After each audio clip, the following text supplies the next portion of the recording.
Hi friends, welcome to my channel stock rider. So friends, stock analysis video में आपका स्वागत है। Last कुछ दिनों में हमने कुछ वीडियो बनाई है, आप जाके चैनल पे देख सकते हैं। तो आज हम जिस स्टॉक के बारे में बात करेंगे उस स्टॉक का नाम है सिंजेन इंटरनेशनल लिमिटेड। ये सिंजेन intl.com ये इनकी वेबसाइट है, आप वेबसाइट विजिट कर सकते हैं। बाकी आप देख सकते हैं सॉल्यूशंस में जाएंगे, आपको ये कंपनी किस किस सेक्टर में है काम करती है, डेवलपमेंट में क्या कर रही है, मैन्युफैक्चरिंग में क्या कर रही है। तो कंपनी के मार्केट कैप है 16,873 करोड़ की। थोड़ा अगर आप नीचे जाएंगे तो यहाँ पे प्रोज और कॉन्स है। देखिए, प्रोज तो कुछ है ही नहीं, कॉन्स है। Stock is trading 3.56 times it's book value. Dividend pay out बहुत ही लो है।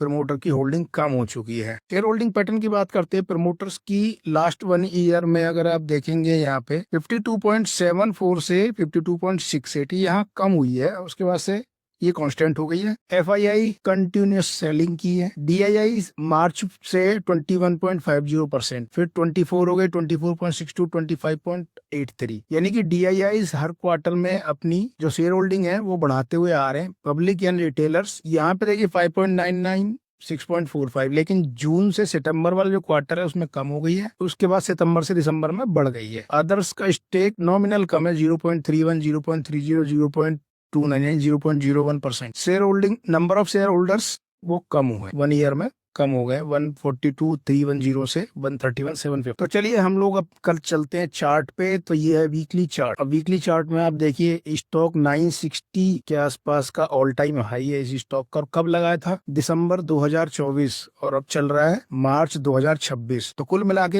1 साल 3 महीने के आसपास कंटिन्यूस सेलिंग चल रही है। और स्टॉक का जो लो है वो 387 के आसपास है, यानी कि 960 से 387 आप कैलकुलेट कर सकते कितने परसेंट इस स्टॉक में गिरावट हो चुकी है। थोड़ा सा पीछे चलता हूँ, कुछ चीजें आपको दिखाता हूँ, थोड़ा कुछ समझ में आएगा। यहाँ पे अगर आप देखेंगे, यहाँ पे कैंडल देखिए 2016 की, दिसंबर 2016 की, तब ये स्टॉक 323 के आसपास में ट्रेड कर रहा था। उसके बाद से स्टॉक 323 से गिरते गिरते गिरते गिरते यहाँ पे आ गया 210। यहाँ भी खूब गिरावट हुई। यहाँ पे देखिए दिसंबर के आसपास से गिरा, और यहाँ पे अगस्त के आसपास में इसमें बाउंस बैक हुआ। पहला सिनेरियो तो ये रहा। दूसरा, अगर हम यहाँ पे बात करते हैं, ये जून 2019 का है। जून 2019 से ये गिरते गिरते गिरते यहाँ पे फिर वो कोविड आ गया था, फिर अप्रैल से बाउंस बैक हुआ। फिर आगे चलते हैं, यहाँ पे देखेंगे ये हाई है जून 2021 से, फिर ये नीचे नीचे नीचे नीचे यहाँ पे आ गया मई 2000। फिर यहाँ पे अगर आप देखेंगे, अब ये फिर से वही। तो यहाँ का जो टेन्योर है ना, जो भी मैंने जहां से जहां तक का दिखाया, वो टेन्योर आप कैलकुलेट करिए, सेम टेन्योर में चल रहा है। वही 1 साल 3 महीने, 1 साल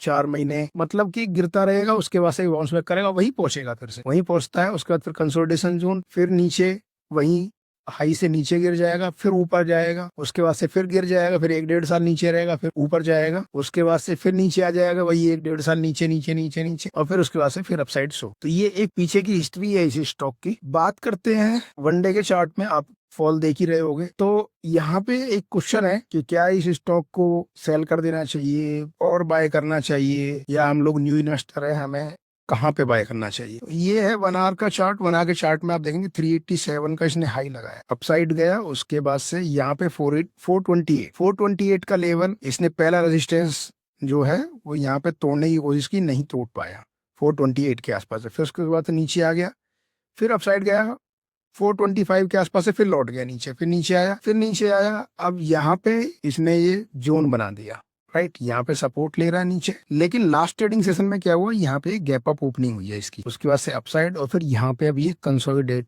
कर रहा है। अच्छा, जैसे मैंने अभी लास्ट वीडियो बनाई है, उस वीडियो में मैंने आपको बताया भी है, हो सकता है शायद आप समझ पाओ। मैंने लास्ट वीडियो जो ओवरऑल रियल्टी की बताई है, कहाँ पे बाय करना चाहिए, कहाँ पे सेल करना चाहिए, वो लेवल सिर्फ चार्ट के अकॉर्डिंग निकाले गए हैं। बाकी मैंने फिर भी बोला था कि वॉर अभी रुकी नहीं है, 5 दिन का टाइम दिया था। ये तेजी चल रही है, मैं इस तेजी को तेजी नहीं मान सकता, क्योंकि जिस हिसाब से कभी 2% अप है निफ्टी, मतलब 2 दिन रैली हुई है 2-2% के आसपास में, ऐसा कभी हुआ नहीं है। एक अगर आप बोलो कि बहुत तेजी से अपसाइड में निकल जाएगा, तो वो होगा नहीं। मैं आपको दिखा देता हूँ इसका लाइव एग्जाम्पल।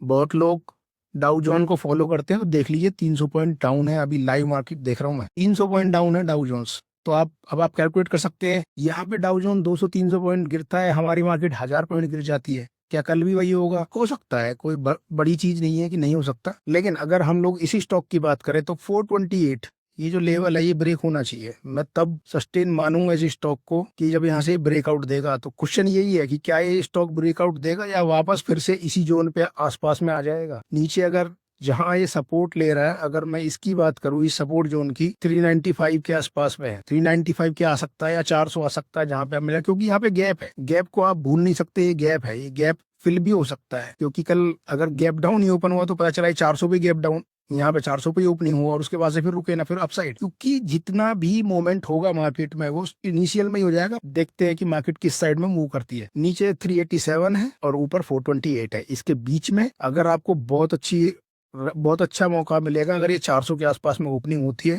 आप बाय कर सकते हैं स्टॉक। तो यहाँ पे जितने रेसिस्टेंस ये फेस किया है ना, ये 1 2 3 क्या, उसके बाद ये चौथे में भी बहुत तेजी से ऊपर निकलेगा। तो पहला टारगेट होगा 448। जो लोग न्यू इन्वेस्टमेंट देख रहे हैं उनके लिए बता रहा हूँ, स्विंग ट्रेडिंग के लिए 400 से 448 12% के आसपास का आपका प्रॉफिट हो गया, बुक कर लीजिए, निकल जाइए। जो लोग बहुत ऊपर के लेवल पे फंसे हुए हैं, मैंने साइकिल बता दी है शुरू में वीकली चार्ट को देख के, वो साइकिल आप अपने चार्ट में भी देख सकते हैं और मेजर कर सकते हैं कि क्या स्टॉक का पैटर्न वैसा ही है, वापस वापस होगा। ऐसी कोई प्रॉब्लम नहीं है, कंपनी बहुत बड़ी, स्टॉक जीरो नहीं हो जाएगा। लेकिन अगर ये ऊपर निकल रहा है 428, अगर निकल गया तो फिर बड़ा ब्रेकआउट होगा 448। इसके बाद का जो लेवल है वनडे के चार्ट में, अगर आप देखोगे वनडे के चार्ट में बहुत बड़ी बड़ी कैंडल इसने बना दी। तो पीछे की हिस्ट्री देखते हैं इसमें, तो पीछे की हिस्ट्री अगर यहाँ पे देख रहे हैं ये वीकली चार्ट में, तो दूसरा टारगेट हो जाएगा आपका 512 के आसपास में। तो यहाँ तक के टारगेट रहेंगे इस स्टॉक में। पहला टारगेट 448, 428 निकल रहा है, क्रॉस कर रहा है 448, दूसरा टारगेट 512। ये 2 टारगेट है जो सिर्फ स्विंग ट्रेडिंग के लिए हैं। सो फ्रेंड्स, आपको ये स्टॉक बाय करना नहीं करना वो आप पे डिपेंड है, आप अपने फाइनेंशियल एडवाइजर से कांटेक्ट कर सकते हैं। अभी के लिए इस वीडियो में इतना ही। वीडियो अच्छी लगी तो लाइक कीजिए, शेयर कीजिए, चैनल को सब्सक्राइब कीजिए। कोई क्वेश्चन है वीडियो कमेंट बॉक्स में पोस्ट कर सकते हैं। Thank you friends, thanks a lot, bye bye for now.